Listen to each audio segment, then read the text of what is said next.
Paul is just pouring out his soul. I can almost see him like, some of us remember Jimmy Carter's presidency, when he used to have a fireside chat with the world, with the nation. This is a fireside chat. And when he gets to this second chapter,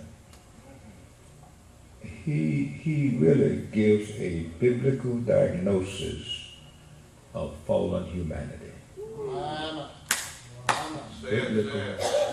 A biblical diagnosis of fallen humanity. Dead, separated, children of wrath.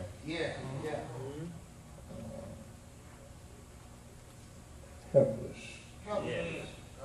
And he does an excellent job in those first 3 verses, talking about this diagnosis of fallen man. And it ain't fallen man just at Ephesus, it's fallen man everywhere.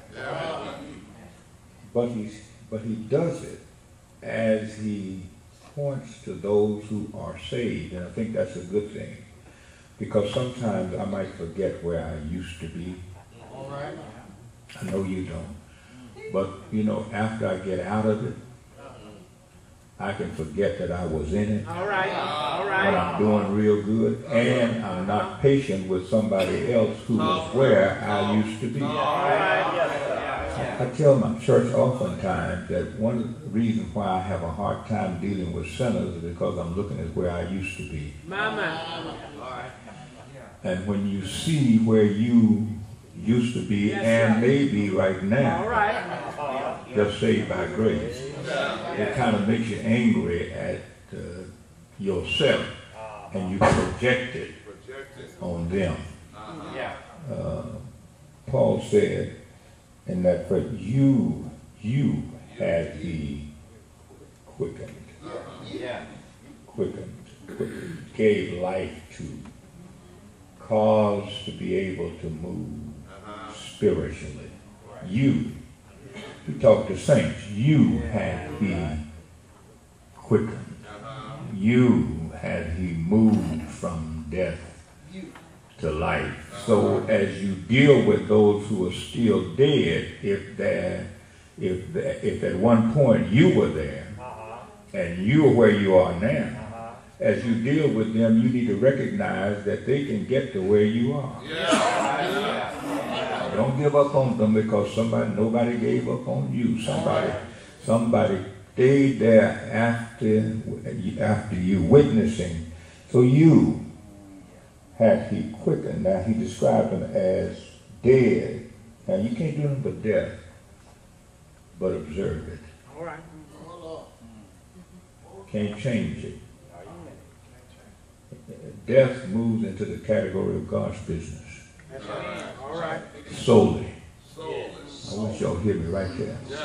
Ain't nothing you can do with death. I tell myself, when they roll them across here, ain't nothing you can do but come by and view it. That's right, Doctor. You can't change it. If you could, it never would have been like that. So as you deal with folk who are unsaved, you must remember the only thing you can do is observe it and do what the Lord say, witness to it.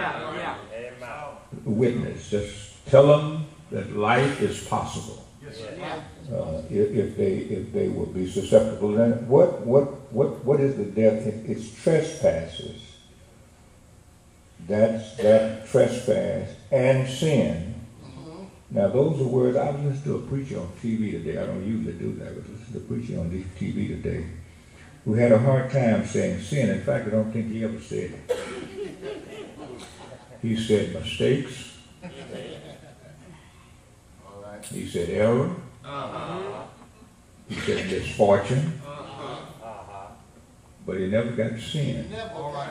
And I know he was talking about sin because I knew just a little bit about the text. And I kept wondering, why isn't this preacher saying something about sin?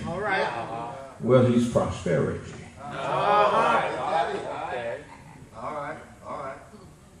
And sin cuts into prosperity. So you can't talk about sin when you're promoting prosperity. That's all right, Doctor. Isn't that something? But we have to be careful, see, when we witness.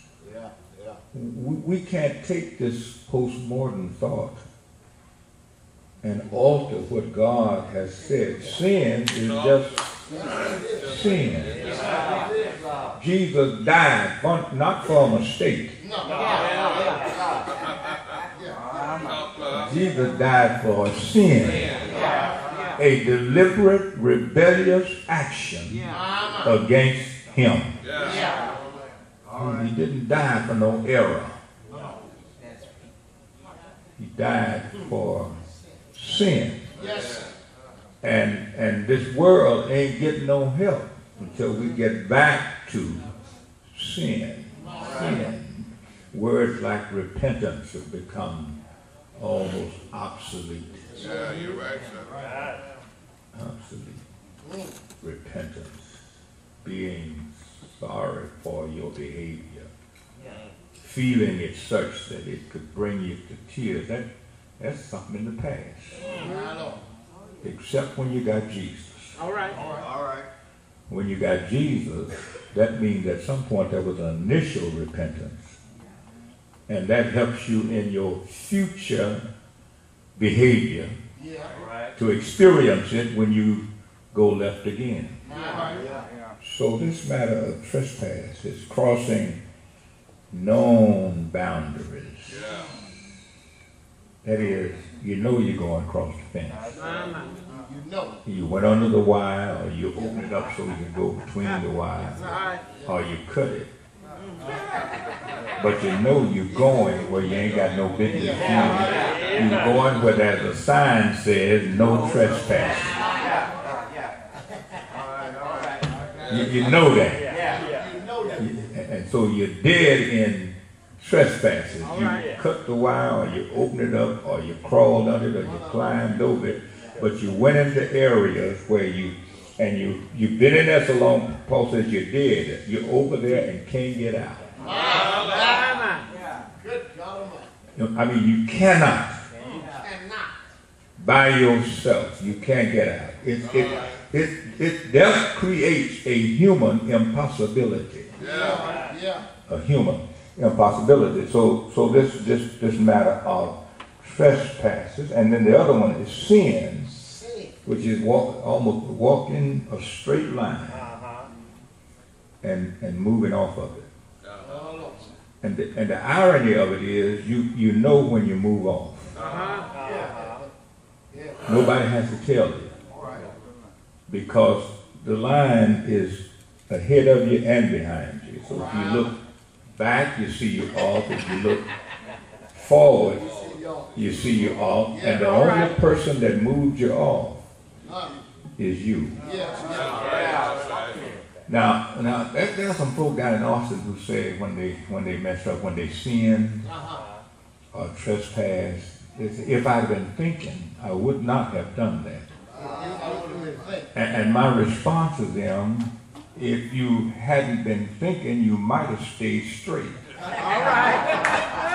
Because the thought is what initiated the action that carried you left. You don't hit somebody upside the head and say, I wasn't thinking.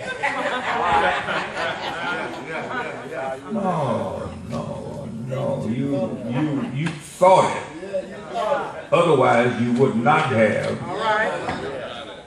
So trespasses and sins are actually deliberate actions on the part of humankind.